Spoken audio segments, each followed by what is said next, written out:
Well, hello, this is Deborah Johnson, and today I'm talking about the importance of pruning. And I really like this topic. We have fruit trees on our property, and one of my friends who had been over quite often last season to pick peaches, she looked at our now bare peach trees because they looked a lot different. And instead of being full of leaves and fruit, the branches were bare, and it looks like just like a bunch of sticks attached to a trunk. Well, I mentioned to her that this is the perfect time to prune back those trees, and I had already begun the process.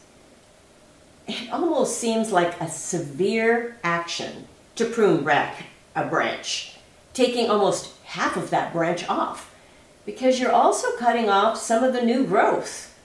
And it's hard not to imagine all those little peaches growing all the way to the end of the branch because you can see the buds.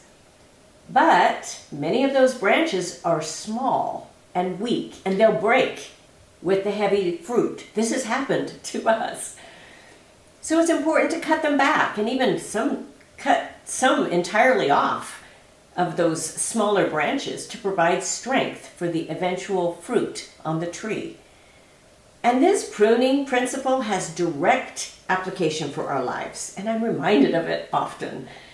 It's important to intentionally cut back the old, outdated commitments, unproductive habits, or even relationships that really no longer serve our growth.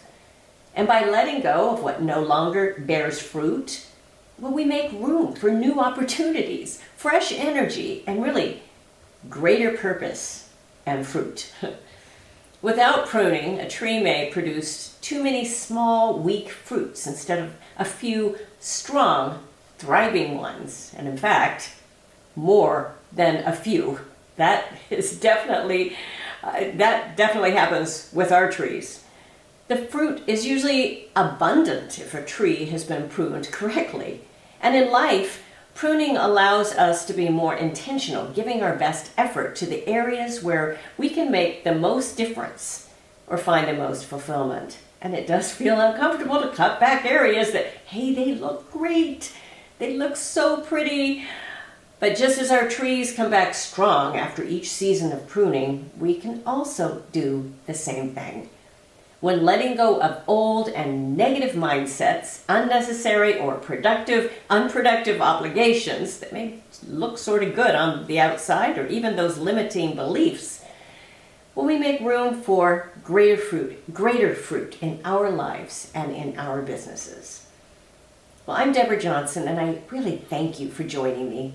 Remember, you have everything within you, the hero inside of you, to move forward, creating your next chapter. And I look forward to being with you again next time. So, bye-bye for now.